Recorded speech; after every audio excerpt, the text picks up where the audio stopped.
Halo, nama saya Bima Adi Saputra. Saat ini kita akan belajar asuhan keperawatan gerontik. Pada minggu ini akan ada beberapa video tentang asuhan keperawatan dan pengkajian khusus pada lansia. Objek pembelajaran ini adalah mahasiswa mampu memahami asuhan keperawatan gerontik, mulai dari pengkajian, perumusan diagnosa, intervensi, implementasi, dan evaluasi keperawatan. Sehingga ketika memberikan asuhan keperawatan pada lansia, ada hal-hal khusus yang perlu diperhatikan pada kelompok umur tersebut. Yang perlu diingat, asuhan keperawatan bukan berfokus pada curing atau menyembuhkan, tetapi berfokus pada caring, yaitu merawat pasien berdasarkan respon yang muncul dari pasien tersebut. Sebelum masuk ke asuhan keperawatan gerontik, maka kita terlebih dahulu harus tahu apa itu keperawatan gerontik. Keperawatan gerontik adalah suatu bentuk pelayanan holistik yang komprehensif, yang meliputi biologi, psikologi, sosiologi, spiritual, dan kultural, yang ditujukan untuk lansia yang sakit maupun lansia yang sehat. Perlu diingat, pelayanan keperawatan gerontik tidak hanya ditujukan untuk lansia yang sakit saja, tetapi pada lansia yang sehat. Kalau kita bicara soal asuhan keperawatan, berarti di sana ada suatu proses. Mulai dari pengkajian untuk mendapatkan data, lalu menyusun suatu diagnosa keperawatan, memprioritaskannya, selanjutnya menyusun intervensi, melakukan implementasi, dan mengevaluasi dari setiap diagnosa keperawatan yang diangkat. Seperti yang saya jelaskan sebelumnya, bahwa asuhan keperawatan pada lansia secara garis besar sama dengan asuhan keperawatan pada umumnya. Yang membedakan adalah bagaimana pendekatannya dalam pengkajian. Bukan hanya pendekatan terhadap respon lansia terhadap penyakit, tetapi juga respon lansia terhadap lingkungan dan proses degeneratif pada lansia itu sendiri. Baik, kita mulai dari pengkajian. Sama seperti pengkajian keperawatan pada umumnya, pengkajian dilakukan untuk memperoleh data dari pasien, sehingga dari data tersebut dapat dikelompokkan untuk merumuskan masalah keperawatan pada lansia. Pengkajian pada lansia secara umum untuk melihat perubahan fisik, perubahan psikologis, dan perubahan psikososial. Adapun faktor yang mempengaruhi pengkajian pada lansia adalah interrelasi, yaitu bagaimana menjalin hubungan saling percaya dengan lansia. Sehingga ketika melakukan pengkajian, perawat dapat mendapatkan data yang menjadi prioritas dari lansia tersebut. Selain itu, adanya penyakit dan ketidakmampuan status fungsional juga akan mempengaruhi dalam proses pengkajian. Seperti ketika pasien demensia atau memiliki penyakit medis tertentu seperti PPOK yang menyebabkan pasien mengeluh sesak nafas ketika pengkajian dilakukan.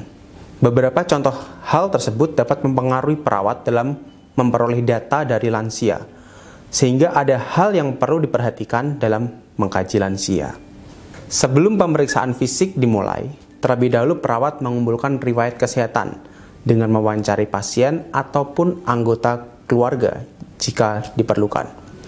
Data yang dikumpulkan akan membantu perawat untuk fokus pada bidang tertentu yang menjadi perhatian selama pemeriksaan fisik. Untuk meningkatkan pengkajian dan pertukaran informasi, minimalkan gangguan yang ada dan berbicaralah dengan jelas. Tenangkan klien atau lansia dengan menjelaskan alasan wawancara dan berikan tinjauan singkat tentang apa yang akan Anda lakukan. Kumpulan data secara sistematis dan riwayat kesehatan mencakup status kesehatan saat ini, status kesehatan masa lalu, dan riwayat kesehatan keluarga. Kaji keluhan utama dengan bertanya mengapa pasien mencari perawatan kesehatan jika pasien datang ke klinik kesehatan. Cari tahu kapan dimulainya penyakit atau gejala yang sekarang dirasakan. Tanyakan tentang penyakit masa lalu yang membutuhkan perhatian medis, rawat inap, ataupun prosedur lainnya. Perawat dapat melihat bagaimana pemecahan masalah atau mekanisme coping dari lansia atau keluarga jika masalah atau keluhan pasien muncul. Kaji juga bagaimana persepsi lansia terhadap penyakit atau kondisinya.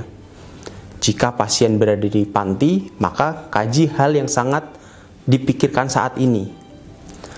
Harapan setelah menjalani pembinaan di panti dan perubahan apa yang dirasakan setelah masuk panti.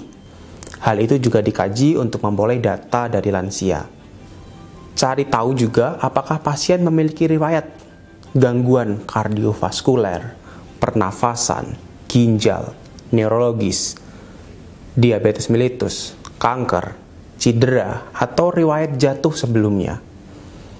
Kaji juga nilai-nilai kepercayaan yang lansia anut. Pastikan untuk mendokumentasikan semua obat, baik yang diresepkan maupun yang tidak diresepkan, tetapi dikonsumsi oleh pasien, termasuk nama, dosis, dan frekuensi. Semua data tersebut dapat memberikan gambaran yang lebih luas pada perawat untuk melakukan asuhan keperawatan yang holistik pada lansia.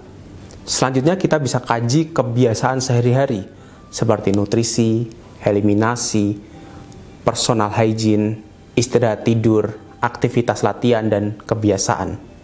Untuk nutrisi, kita bisa kaji frekuensi makan, nafsu makan, jenis makanan, atau alergi makanan tertentu. Untuk eliminasi, kita bisa tanya berkemih dan defekasi. Untuk berkemih, kita bisa nanyakan ada tidaknya tahanan saat berkemih. Ada inkontinensia, kita kaji frekuensi, jumlah, dan warna dari urin. Untuk defekasi, kita bisa kaji frekuensi, konsistensi, dan warna. Selanjutnya adalah personal hygiene. Kita bisa tanyakan berapa kali lansia mandi, kebersihan mulut, apakah mencuci rambut atau tidak. Untuk istirahat tidur, kita bisa mencari tahu kualitas dan kuantitas dari tidur lansia. Untuk aktivitas latihan seperti olahraga, kegiatan waktu luang, maupun keluhan saat melakukan aktivitas. Untuk kebiasaan, kita bisa tanyakan apakah ada kebiasaan yang tidak baik seperti merokok, minum minuman keras, ataupun ketergantungan terhadap obat tertentu. Pengkajian pola kebiasaan sehari-hari ini bukan hanya mengkaji bagaimana respon dan toleransi pasien terhadap aktivitasnya, tetapi juga dengan melakukan pengkajian ini, perawat juga bisa melihat bagaimana respon lansia terhadap lingkungan. Saya berikan contoh ketika mengkaji frekuensi lansia berkemih, maka kita bisa memperkirakan berapa kali lansia harus ke kamar mandi, jam berapa lansia tersebut berkemih, bagaimana kondisi lingkungan untuk menuju kamar mandi, sehingga perawat dapat memodifikasi lingkungan yang aman untuk lansia. Selanjutnya kita masuk ke pemeriksaan fisik. Pada pemeriksaan fisik lansia dimulai dengan mengukur tanda-tanda vital pada lansia, seperti tekanan darah, nadi, pernafasan, dan suhu tubuh. Selanjutnya dilakukan pengkajian head to toe dari kepala, mata, hidung, telinga, mulut, bibir, leher, dada, abdomen, genitalia, dan ekstremitas. Pada pemeriksaan fisik ini sama seperti pemeriksaan fisik pada umumnya.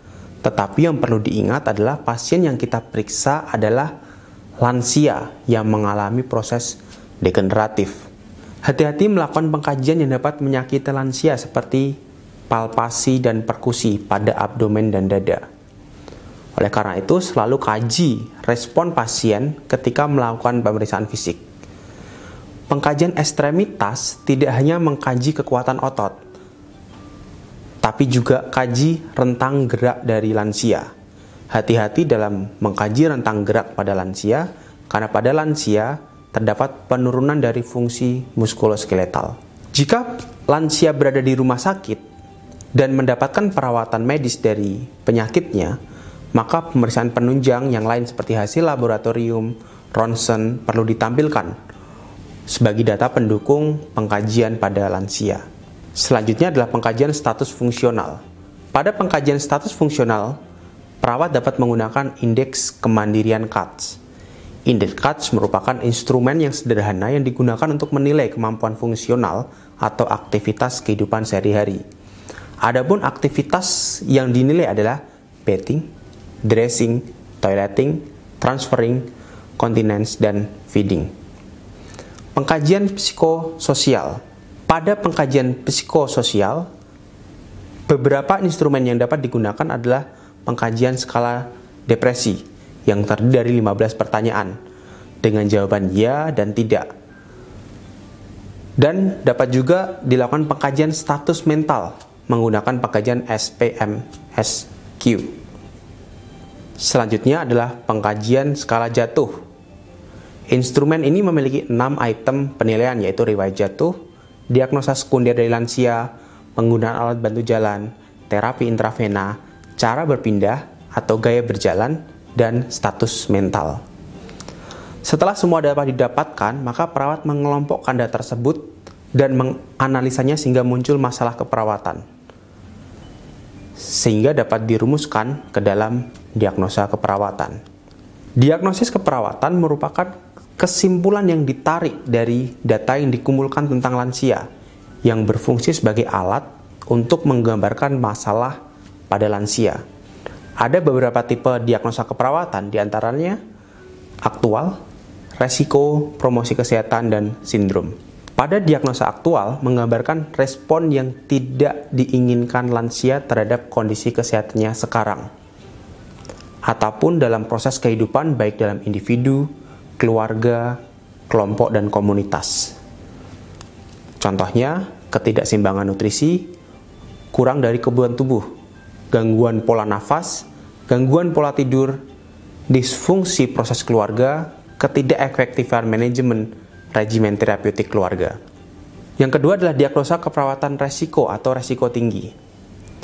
Yang dimaksud resiko tinggi adalah kerentangan lansia sebagai individu, keluarga, kelompok, dan komunitas yang memungkinkan berkembangnya suatu respon yang tidak diinginkan oleh lansia terhadap kondisi kesehatan atau proses kehidupannya. Sebagai contoh, diagnosanya yaitu resiko kekurangan volume cairan, resiko terjadinya infeksi, resiko intoleransi aktivitas, resiko ketidakmampuan menjadi orang tua, ataupun resiko distres spiritual. Yang ketiga adalah diagnosa keperawatan promosi kesehatan. Yang dimaksud promosi kesehatan adalah motivasi dan keinginan untuk meningkatkan kesejahteraan untuk mengaktualisasikan potensi kesehatan pada individu, keluarga, kelompok, ataupun komunitas. Contoh diagnosa keperawatan yaitu kesiapan meningkatkan status nutrisi, kesiapan meningkatkan komunikasi, kesiapan untuk meningkatkan kemampuan pengambilan keputusan, kesiapan meningkatkan pengetahuan, dan kesiapan meningkatkan religiusitas. Yang keempat adalah diagnosis keperawatan sindrom. Yang dimaksud sindrom adalah suatu kelompok diagnosis keperawatan yang terjadi bersama, mengatasi masalah secara bersama, dan melalui intervensi yang sama. Sebagai contoh, diagnosanya itu sindrom kelelahan lansia, sindrom tidak berguna, sindrom post-trauma, dan sindrom kekerasan. Dari diagnosa keperawatan tersebut, kita bisa memprioritaskan masalah keperawatan. Kita bisa memprioritaskan masalah keperawatan dari satu, tingkat kegawatan, yang kedua, kebutuhan Maslow. Tingkat kegawatan bisa dibagi menjadi prioritas tinggi, sedang, dan rendah. Kebutuhan Maslow terdiri fisiologis, keamanan dan keselamatan, mencintai dan dicintai, harga diri, dan aktualisasi diri. Selanjutnya, kita susun perencanaan, implementasi, dan evaluasi. Perencanaan keperawatan genetik adalah suatu proses menyusun berbagai intervensi keperawatan yang berguna untuk mencegah, menurunkan, atau mengurangi masalah-masalah pada lansia. Salah satu metode yang dapat digunakan dalam proses implementasi dan evaluasi adalah SWOT PIER, yaitu subjektif, objektif, analisis atau assessment, planning, implementasi, evaluasi, dan revise. Revise yaitu mencerminkan perubahan rencana asuhan keperawatan dengan cepat, memperhatikan hasil evaluasi, serta implementasi yang telah dilakukan. Hasil evaluasi digunakan untuk menentukan ada tidaknya perbaikan atau perubahan, intervensi, dan tindakan. Demikian gambaran asuhan keperawatan pada lansia. Sampai jumpa pada video pembelajaran selanjutnya.